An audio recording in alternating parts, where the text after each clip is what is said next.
сонсогчдоо бүгдэнд шинэ оны мэндийг хүргье. Ингээд манай Psychology for Mongolians podcast-ны 2 дахь дугаар буюу 2019 оны хамгийн анхны дугаарт маань тавтай морилно. За тэгэхээр сонсогчд маань бүгдээрээ хуучин оноо дүгнээд шинэ оноо төлөвлөөд гайхамшигт эрсвчтэйгээр эхэлж байгаа гэдэгт итгэлтэй байна. Тэгэхээр бид өмнөх дугаарт сэтгэл судлалын шинжилгээ ухаан юуг судалдаг вэ? Мөн манай монголчууд хизээнээс сэтгэл судлал гэх үгтэй танил болсон бэ гэх мэтчлэн ойлголтуудтай танилцсан байгаа. Өмнөх дугаарыг маань сонссон сонсогчдоо бол баярлалаа. За хэрвээ та манай 2 дахь дугаарыг дөнгөж их л сонсч байгаа бол эхний дугаарыг маань ч гэсэн сонирхоод сонсоод үзээрэй гэж хэлмээр байна. Тэгэхээр энэ удаагийнхаа дугаараар бүгдээрээ сэтгэл судлалын шинжилгээ ухааныхаа хөгжлийн товч түүхтэй танилцуулна. За мөн цаашлаад хэн гэдэг, ямар гайхалтай эрдэмтэн ямар онолыг гаргаад ирвэ гэх мэтчлэн гайхалтай зүйлсийн талаар ярилцгаолно. За ингээд эхэлцгээе. Тэгэхээр мэдээж аливаа шинжилгээ ухаан бол өөрсдийн гэсэн тусдаа онцлог бүхий судлагдсан зүйлстэй байдаг. Үүнтэй нэг адил сэтгэл судлалч гэсэн өөрийн гэсэн судлах зүйлтэй. Харин тэрхүү анхааран судалдаг зүйл нь түүхийнхээ явцад нийт 3 удаа хувьсан өөрчлөгдсөн байдаг. Өөрөөр хэлбэл тэртээ 2000 жилийн өмнөөс үүсч хөгжөөд өнөөдрийн 21-р зууныг хүртэл ирэхдээ нийт 3 уншигтыг дамжин хөгжсөн байт юм байна. Ингээд хамгийн ихний уншигттай танилцгаая. Тэгэхээр одоогоос 2000 жилийн өмнө сэтгэл судлалын шинжилгээ ухаан юуг судалдаг байсан бэ гэхлээр сүнсийг судалдаг байсан байна. Сүнс. Тэгэхээр тухайн үеийн хүмүүс, сэтгэгчид хүний биед сүнс гэдэг ямар нэгэн зүйл байгаад байна. Тэгээд түүнийхээ тусламжтайгаар бид амьдарч байна, бодож, сэтгэж, мэдэрч чадчихна гэж үздэг байсан. Энд бол Эртний Грекийн сэтгэгчдийг бол зайлшгүй дурдах хэрэгтэй. Ялангуяа Платон, Аристотл нар бол яг хүний сэтгэл, тэр сүнс гэдэг зүйлсийг ангилаад өөрийнх нь үүргүүдийн талаар янз бүрийн таамаглал дэвшүүлсэн байт юм байна. Жишээлбэл Платон үзэхдээ сүнс буюу сэтгэл нь 2 хэсэгт хуваагдана. Эхнийх нь амьдлаг хэсэг буюу хүний зүрхэнд байдаг ариун дээд хөөрлүүдийг хэлнэ. Энд уур хилэн, санаа зориг, мөн хайрын хүч багтана. Харин хоёр дахь нь хүсэл тэмүүлэл буюу доод түвшний сонирхол, дур хүслүүдийг хэлнэ. Энд болохоор өлсөх, цангах, мөн дурлах гэх зэрэг орно гэсэн мэ. Тэгэхээр Платон үзэхдээ хайр болон дурлал энэ хоёрыг бол тусдаа ойлгох гэж авсан байна. Хайр нь хүний зүрхэнд байдаг тийм ариун дээд зүйл гэж үзсэн бол харин дурлал нь эрдүүл доод түвшний сонирхлын үүднээсээ огтдаг. Доод түвшний зүйлээ гэж үзсэн юм байна. Тэгвэл Платоны шав Аристотл юу гэж үзсэн бэ гэхлээр сүнс байгаа учраас амьд биет оршдгоо. Өөрөөр хэлбэл амьд биет болгон сүнстэй гэж үзсэн байна. Тэгэхээр сүнс нь нийт 3 төрөл байдаг. Хамгийн ихнийх нь ургамлын сүнс буюу ургахад чиглэдэг сүнс. Өөрөөр хэлбэл энэ өвс ургамал модод ургамлуудад байдаг тусдаа нэг сүнс байна. Хоёр дахь нь мэдрэгч сүнс буюу зөвхөн амьтанд байдаг сүнс. Энэ нь өсөж томрох үйл ажиллагаа, мөн хариу үйлдэл, гадаад орчныг таньж мэдрэх, зам өвчин эмгэгийг мэдрэх тийм чадвартай сүнс юм аа. Гурав дахь нь болохоор ухаалаг сүнс. Энэ нь зөвхөн хүнд л байдаг. Энэ нь мэдээж өмнөх 2 сүнсэнд байдаг бүхий л чадварууд байдаг. Нэмэгдээд юу нэмэгдэж байна вэ гэхээр ямар нэгэн зүйлийг эргцүүлж бодох тэр ухаалаг бодлууд түүгээр ялгарч байгаа гэж үзсэн байна. Аристотлийн энэхүү амьд биет бүхэн өөрсдийн гэсэн сүнстэй. Гэхдээ тэр сүнс нь яг ямархуу чадвартай, ямар чадамжтай амьд биет вэ гэдгээс шалтгаалаад өөр байдгаа гэсэн ойлголт нь тухайн цаг үедээ нэлийн шинэлэг гайхалтай санаа байсан байна л да. Энэ мэтчлэн сүнсний талаар төрөл бүрийн ойлголтуудыг янз бүрийн санааг бол төвшүүлсээр байсан. За тэгээд 17 дугаар зууныг хүртэл сүнсийг сэтгэл судлал судалдаг байсан бол 17 дугаар зуунаас эхлээд байгалийн шинжлэх ухаан эрчимтэй хөгжснөөр сэтгэл судлалын дараагийн судлах болсон зүйл нь ухамсар болж хувирсан юм. Ерөнхийдөө энэ үеэс эхлээд хүмүүс өөрсдийнхөө талаар илүү их сонирхож судлах болсон. Хүн ер нь яагаад боддгийм бэ? Хүн хэрхэн яаж юмсыг мэдэрдгийм бэ? Хүний тэр хүсэл тэмүүлэл нь яг чухамдаа юу юм бэ? Оюун санаа. За тэгээд яг яаж бид нар сэтгэдэм бэ гэх мэтчлэн эдгээр асуултуудын хариултыг олохын тулд гайхалтай эрдэмтэд философчид өөрсдийн гэсэн санаануудыг төвшүүлэх болсон. За жишээлбэл сууц сэтгэгчид байна. Ницше, Лейбниц, Гёте, Рене Декарт, Спиноза, Джон Лок гэх мэт эдгээр эрхмүүд нь хүний ухамсар, сэтгэхүй, сүнс За тэр сэтгэл хөдлөлийн талаарх өөрсдийн гэсэн санаануудыг төвшүүлсэн байдаг. Тэгэхээр энэ нь цаашлаад рационализм, позитивизм, за сенсуализм, мөн романтизм гэх мэтчлэн эдгээр хандлагуудыг гаргаж ирсэн. Энэ хандлагууд нь биднэрт яаж нөлөөлсөн бэ гэхлээр хүнийг судлах асуудал чинь өөрөө илүү их шинжлэх ухааныхаа тал руу болж эхэлсэн байгаа. Тэгэхээр энэ нь мэдээж цаашлаад яг өнөөдрийн орчин үеийн сэтгэл судлалын онолын суурийг тавихад тусалсан байгаа. Тэгэхээр ухамсарыг судлах шинжлэх ухаан байж байгаад 3 дугаар үедээ буюу 20 дугаар зуунаас эхлээд сэтгэл судлалын шинжлэх ухаан нь зан үйлийг судалдаг шинжлэх ухаан болсон байгаа. Яг энэ үед шинжлэх ухаан маш их эрчимтэй хөгжиж байсан учраас судлаачид амьтны зан үйлийг ажиглаад амьтан дээр төрөл бүрийн гайхамшигтай туршилтуудыг хийгээд түүнээс гарсан үр дүнгээр нь хүний зан үйлийг тайлбарлаж хүний зан үйлийг бас судлах болсон байгаа. Мэдээж одоо ч гэсэн амьтны зан үйлийг сонирхон судалдаг. За тэгвэл өнөө цагт сэтгэл судлалын шинжлэх ухаан нь зөвхөн зан үйлийг судлаад зогсохгүй сэтгэц мөн сэтгцийн процесс буюу оюуны үйл ажиллагааг сонирхож судалдаг болсон байгаа. Ялангуяа тэрхүү сэтгцийн үйл ажиллагааны бие организмын физиологи үндсийг нь судлах, тайлбарлах оролдлогод хийгцээр байгаа юм. Зарим номонд бол сүүлчийн зан үйл ба сэтгцийн процессыг хамтд нь нэг үе буюу 3 дугаар үе гэж авч үздэг байлаа. Харин заримд нь салгаад 3 4 дугаар үе гэж тусад нь ангилж авч үздэг. Товчхондоо ийм үе шатуудыг туулсаар өнөөдрийг хүрсэн юм байна. Өмнөх дугаарт хэлсэнчлэн сэтгэл судлал нь хамгийн эртний түүхтэй боловч хамгийн залуу шинжлэх ухаан гэдгийг та санаж байгаах. Яагаад хамгийн эртний түүхтэй гэж хэлсэн бэ гэдгийг эндээс ойлгосон гэж найдаж байна. Харин одоо хамтдаа яагаад хамгийн залуу шинжлэх ухаан гэж хэлсэн бэ гэдэг талаар мэдцгээе. 1879 онд Германы Лейпциг хотын их сургуульд Вильгельм Вундт хамгийн анхны сэтгэл судлалын лабораторийг нээснээр сэтгэл судлалын таниж мэдсэн мэдлэг мэдээллийг практикт судалж ашиглах боломжтой юм байна. Тиймээс энэ нь аль бие усны шинжлэх ухаан мөн гэж хүлээн зөвшөөрөх болсон юм байна. Вильгельм Вундт болон түүний шав Эдвард Брэдфорд Тичнер нар хүний бие физиологи өрийн гэсэн нарийн бүтцтэй байдаг юм чинь яагаад тарих сэтгцэн ч гэсэн мөн адил тодорхой бүтцтэй байж болохгүй гэж гисэн санааг төвшүүлсэн байна. Оюун ухааны бүтцийг судлах гэж оролцсон энэхүү хандлагыг структурализм гэж нэрлэдэг. Тэд лабораторид туршилтанд оролцогчдод янз бүрийн ая сонцгож, төрөл бүрийн үнэр үнэртүүлж, төрөл бүрийн амтыг амтлуулад жишээлбэл та мандаж буй нарыг харах үедээ яг юу мэдэрдэг вэ? Аль эсвэл саяны үнэрсэн кофег үнэртэхэд танд юу мэдрэгдэв? Эсвэл янз бүрийн амтыг мэдрэх үед танд яг юу мэдрэгддэг вэ? Энэ мэтчлэн асуултуудыг асуугаад оролцогчдоос авсан хариултуудаа тэмдэглэн тэрхүү тэмдэглэлээсээ хүний ухамсарыг бүтээдэг нийтлэг элемент бүтцийг олж харахыг хичээж байсан юм. Гэвч харамсалтай нь энэ нь маш олон сул талтай арга байлаа. Учир нь оролцогч өөрийн бодлоо ажиглах интроспекцийн аргыг ашиглах нь хэтэрхий субъектив байсан хэрэг. Жишээлбэл хоёр хүнд яг адилхан шоколад өгөөд зэрэг идлээч гэсэн тэдэнд төрөх мэдрэмж нь өөр байх боломжтой юм. Тиймээс энэхүү структурализмын хандлага нь богинохон настай байсан хэрэг. Харин Америкийн философч сэтгэгч Уильям Джеймс структурализмын аргыг нэгтсэн. Түүний оронд бид яг яагаад бодож сэтгэдэг вэ? Бид яагаад мэдэрдэг, яагаад үнэрлэдэг вэ гэх мэтчлэн өөр асуудлуудын талаар анхаарч байлаа. Вильгельм Вундт яг юу мэдэрдэг талаар нь анхаарч байсан бол харин Уильям Джеймс яг яагаад мэдэрдэг талаар нь цаад учир шалтгаан өөрийнх нь талаар судалдаг байсан юм. Энэхүү онолыг функционализмын онол гэж нэрлэдэг. Түүний энэхүү санаа нь Чарльз Дарвины хувьслын онолоос тулгуурлан хөгжсөн байдаг. Оюун ухаан нь байнга хувьсаж хөгжиж мөн тасан зохицох чанар нь чухал гэдэг талаар онцлсан байт юм байна. Джеймс 1890 онд The Principles of Psychology гэх номоо гаргасан ба тэрхүү номондоо сэтгэл судлал нь сэтгэхүйн тухай шинжлэх ухаан юм хэмээн тодорхойлсон байдаг. Уильям Джеймс хожим нь Америкийн сэтгэл судлалын эцэг гэж нэрлэгдэх алдар нэрийг түүнд өгсөн олон гайхамшигтай судалгаа шинжилгээгээ хийж байсан яг тэр үед Австрийн Вен хотод нэгэн сууц сэтгэгч өөрийн алдарт онолыг боловсруулж байв. Тэр бол мэдээж та бидний сайн мэдих алдарт сэтгэл судлаач Зигмунд Фройд юм. Тэрээр сэтгэл судлаач мөн сэтгэл мэдрэлийн эмч байсан юм.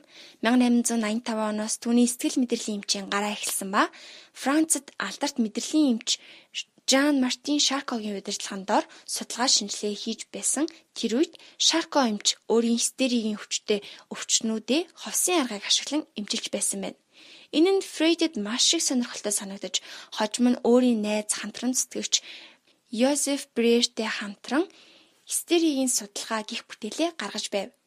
Доктор Йозеф Брерийн Анна О гэх өвчтнөө эмчилж байх явцдаа гаргаж олж нээж авсан Talking Cure гэх эмчилгээний арга нь Фрейдийг бүр мөсөн өөрчилсөн юм. Тэрхүү Talking Cure гэх арга нь товчхондоо бол өвчтөн өөрийн сэтгэл дурсамждаа агуулгадж байгаа тэрхүү таагүй дурсамж тэр бодлоо чөлөөдөө ярих тусам өвчний шинж тэмдгэнж гэсэн арилж байсан. Яг үүнээс үндэслэн Фрейд өөрийн психоанализийн эмчилгээний аргаа боловсруулсан байдаг. Тэрээр эхэндээ өвчтнөө ховстож, түүний ой санамжинд дарагдчихсан байсан таагүй дурсамжуудыг сэргээн сануулж байсан байна. Харин тэрхүү таагүй дурсамжууд нь тухайн өвчтний сэтгцийн өвчтний гол шалтгаан болж байгаа гэдгийг анзаарсан юм. 1900 онд гаргасан Зүүдний тайлал гэх номондоо Фрейд өөрийн психоанализийн эмчилгээний аргыг дэлгэрэнгүй танилцуулсан байдаг. Фрейдийн хүн төрөлхтөнд танилцуулсан бас нэгэн гайхамшигтай санаа нь ухамсаргүйн талаар юм.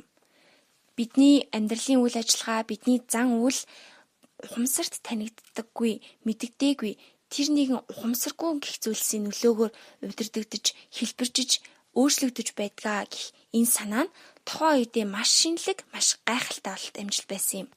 Цаашлаад Фрейдийн боловсруулсан олон онол нь бидний хүүхэд нас, зүүд, ухамсар, хувь хүн, бэлгийн амьдралын талаарх ойлголтыг өөрчлөхөд хүргэсэн юм.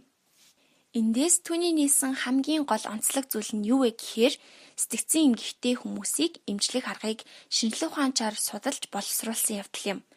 Учир нь эндээс өмнө сэтгцийн эмгэгтэй хүмүүсийн талаар шинжлэх ухааны үүднээс тодорхойлон судалсан судалгаа шинжилгээний ажил тэр бүр байгаагүй хэрэг.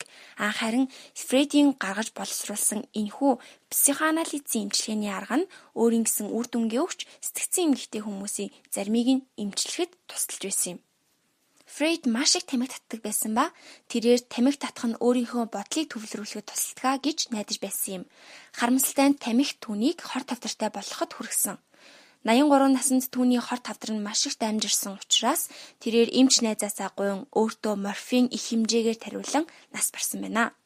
Түүний онол үзэл баримтлалыг шүүмжлэх хүн өнөөдөр ч гэсэн маш олон байдаг. Гэхдээ барууны соёл урлаг ер нь бүхэл салбарт Фрейдийн нэр нөлөө үргэлж холбоотой байдаг. Энд сонирхуулахад жишээлбэл Титаник киног бид бүгдээрээ мэдэн шүү дээ. Титаник кинон дээр Роуз Титаник хөлөгт суусан эхний хэсэгтээ Фрейд хэмээх хэрхмийн зохиолуудыг та уншсан уу? Их сонирхолтой шүү гэсэн хэсэг гардаг. Сонирхож байвал та дараа нь Титаник киног үзэхдээ анзаараад үзээрэй. Магадгүй найруулагч Джеймс Кэмерон Фрейд гэх хэрхмийн баруунд ямар их нөлөөтэй байсан бэ гэдгийг нь кинонд багч гисэн харуулахыг зорьсон байж болох юм. За тэгэхээр дараачийн томоохон үзэл хандлага нь 20 дугаар зууны эхэнд гарч ирсэн behaviorism юм. Гол төлөөлөгчд нь Иван Павлов, Джон Ватсон, Скиннер нар ба тэд шууд ажиглагдаж болох үс зан үлийг анхаарч судалдаг байв. Скиннерийг магадгүй та хайрцаг дотор харах, тагтаа, хүүхдийг хийж, ажиглаж, нөхцөл рефлексийн тухай сонирхолтой туршлагуудыг хийдэг байсан талаар нь мэддэг байж болох юм. 1830 оны сүүлээр Фрейд нацистуудын дайралтаас зугтан Англи руу явж байх яг тэр үед Скиннер өөрийн хамгийн анхны томоохон бүтээл болох Организмын зан үйл гэх номоо гаргаж байсан байна. Харин бид Иван Павловыг алдарт нохооны туршилтаар нь мэдэх бол Джон Ватсныг бяцхан айлбартын туршилтаар нь тус мэдгэлээ. Өмнө нь ярьсанчлан Зигмунд Фрейдийн үзэл санаа маш хүчтэй, маш сонирхолтой байсан. Энэ нь цаашлаад Фрейдийн үзэл санааг судалж дэлгэрүүлсэн судлаачдын неофрейдизм буюу психодинамик гэх бүхэл бүтэн урсгалыг гаргаж ирсэн байдаг. Энэ мэтчлэн өөр чиглэлийн олон урсгалууд гарч ирсэн ба тэдгээрээс дурдах юм бол жишээлбэл хүн төрхөөсөө өөрийн хамгийн дээд нөөц бололцоонд хүрэхээр сэтэлцсэн байдаг гэж үздэг. Хүмүүнлэгийн хандлага чиглэл мөн хүний хүртэхүйн талаар гайхалтай зүй тогтлуудыг тайлбарж судалсан гештальт сэтгэл судлал. Энэ мэтчлэн олон чиглэлүүд үүсч хөгжсөн байдаг. Тийм ээ. Тэгэхээр сэтгэл судлалын шинжлэх ухаан нь магадгүй таны төсөөлж байгаагүй тийм гайхалтай баялаг түүхтэй шинжлэх ухаан юм байна гэдгийг та анзаарч байгаах. Одоо харин бүгдээрээ хамтдаа орчин үед сэтгэл судлалд судалгааны арга зүйн үндэс болсон 6 хандлагатай танилццгаая. бэлэн үү? Тэгэхээр эхний хандлага бол зан үйлийн буюу behaviorism-ийн хандлага юм. Behavioристуудын үтснээр субъектийг судлахад хамгийн тохиромжтой сэтгэл зүйн судалгаа бол ажиглаж хэмжиж болох зан үйл юм. Харин ажиглаж хэмжиж болохгүй хийсвэр зүйлийг судлана гэдэг утга учиргүй хэрэг. Мэдээж хэдхэн секундын өмнө дурдсан Скиннер, Пауло, Ватсон эдгээр эрдэмтэд судлаач нь бүгд энэхүү хандлагыг баримтлагч юм. Тэдний үтснээр хүн төрөхдөө яг л цагаан цаас шиг юу ч бичигдээгүй төрдөг. Харин тэрхүү цаасан дээр юу бичих вэ гэдг нь зан үйлээр нь тодорхойлогдож байдаг. Хүнийг туршлагажуулж зан үйлийг төлөвшүүлж байдаг орчин нөхцөлийг нь харин сайн судлах хэрэгтэй гэж үтсэн байт юм байна. Тэгвэл хоёр дахь хандлага нь сэтгэц задлалын буюу психоанализийн хандлага юм. Хүн төрөхдөө цагаан цаас шиг байдгаа гэж зан үйлийн хандлагыг баримтлагчид үтсэн бол харин психоанализийн хандлагыг баримтлагчид нь хүн төрөхдөө төрөлхийн инстинкт буюу зүн бэлэгтэй төрдөг. Тэдгээр биологийн зүн бэлгүүдээс ялангуяа түрэмгийллийн болон бэлгийн шинжтэй зүн бэлэгт нь маш их онцгой ач холбогдол өгдөг байна. Тэрхүү зүн бэлэг нь хүний ухамсаргүйн гүнд дарагдсан байх ба тэдгээр нь хүний бодол санаа, мэдрэмж, үйлдэлд далдуур нөлөөлж байдаг. Мөн нийгмийн шаардлагуудтай үргэлж энийг зөрчилдөж байдаг. Нийгмийн үүрэг бол эдгээр сөрөг зүн бэлгийг хяналтандаа байлгах явдал юм. Харин дараачийн буюу 3 дахь хандлага нь хүмүүнлэгийн хандлага юм. Энэхүү хандлага нь хувь хүний өсөлт хөгжилд мөн өөрийнхөө хувь заяаг чөлөөтэйгээр сонгох эрх хэрэгчлөө. Хувь хүний эерэг чанарын талаар онцолж үздэг. Тэд behaviorism-ийн онолыг шүүмжилж хүмүүс хүрээлэн буй орчныхоо шаардлагад зүгээр л дасан зохицож байдаг. Түүнийхээ арга ивийг нь олж байдаг тийм амьтад биш юм аа. Харин түүнээсээ илүү өөрийнхөө амьдралыг хянах чадвартай байдгаа гэж үздсэн бол психоанализийн онолыг мөн шүүмжилж хүмүүс ухамсаргүйгээр бэлгийн ба түрэмгийллийн сэтлэр удирдуулдаггүй. Харин хүмүүс ухамсартайгаар өөрийгөө ойлгох асар их хүч чадалтай байдаг ба ээлдэг зөөлөн халамж инхрийлэлтэй тус дэм өгч харьцснаар хүнийг өөрийгөө ойлгоход нь тус болж болно гэж үздэг юм байна. Харин одоо дараачийнхаа буюу 4 дахь хандлагатай танилццгаая. Дараагийн хандлага нь танин мэдхүн буюу когнитив хандлага юм.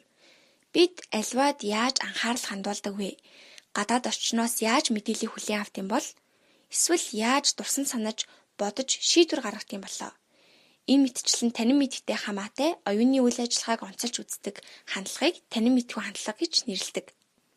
Эдгээр хандлагыг баримтлагчдын үзнээр оюун ухаан бол асуудал шийдвэрлэх идэвхтэй систем юм. Тэгэхээр психоанализийн буюу сэтгэц задлалын хандлагаас илүү өөдрөг гэж хэлж болох энэ хандлага нь хүний оюуны үйл ажиллагаанд зан үйлийг хянаж байдгаа гэж үздэг.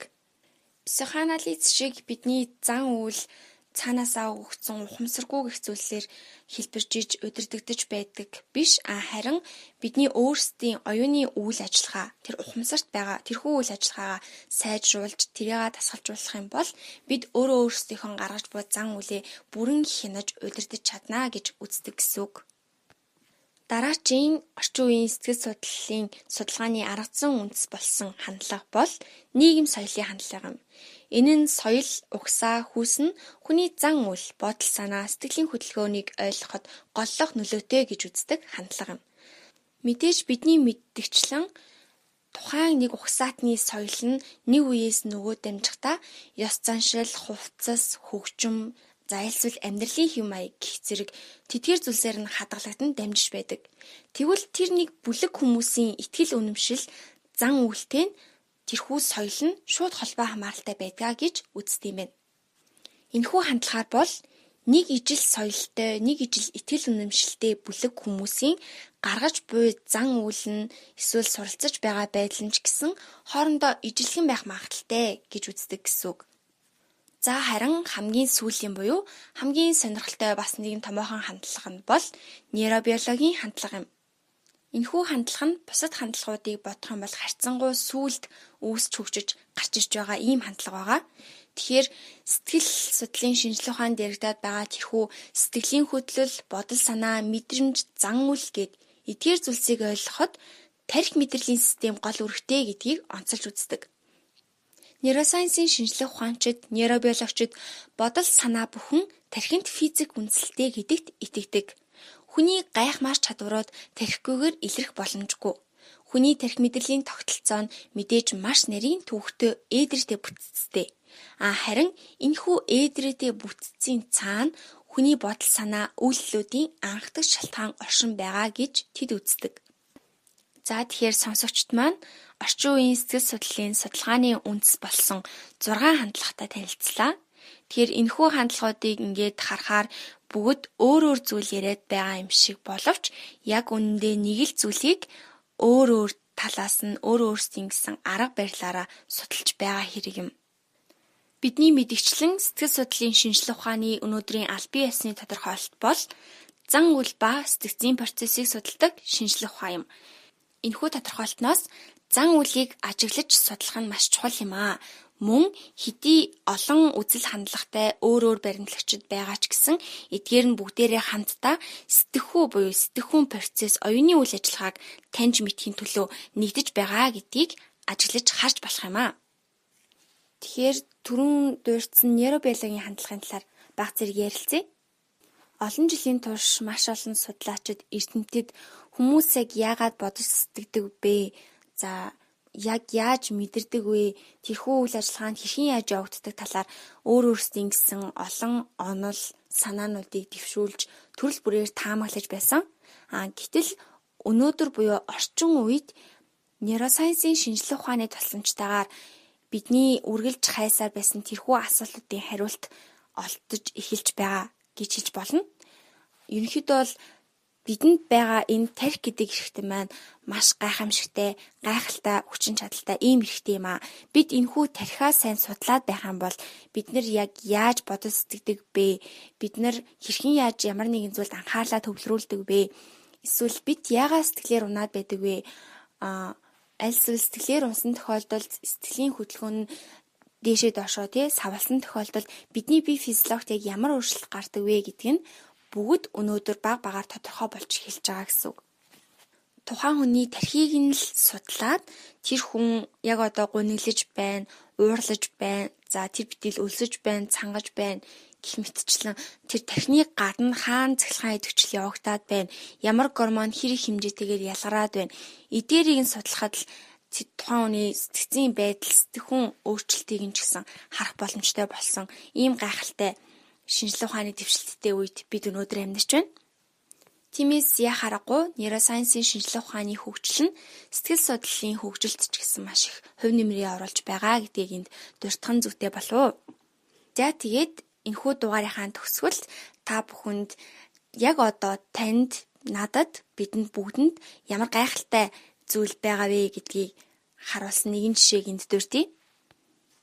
Тэгэхээр Харвардын астрономч Owen Gingerich гэдэг хүн маш олон жилийн турш ерөөсөө бүхэл амьдралынхаа турш сансар огторхуйг судалж сансар огторхуйн аливаа үзэгдлийг тайлбарлах гэж хичээж бүхэл амьдралаа астроном буюу сансар судлалт зориулсан хүн юм байна. Тэгэд энэ хүн юу гэж хэлсэн бэ гэхээр тэрээр одоогоор нийт сансар огторгууд мэдэгдэж буй хамгийн хэцүү судлахад төвөгтэй тайлагдшгүй физикийн бит бол хүний тархи юм аа гэж хэлсэн байна.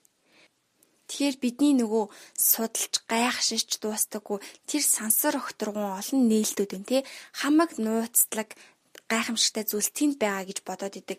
Тэр холоо судлаад байдаг зүйлс маань харин ч бүр тэндээс илүү их комплекс, илүү хэцүү тайлагдшгүй тэр зүйлэл яг одоо танд, надад, бидэнд бүгдэнд нь нэг заяачсан байгаа.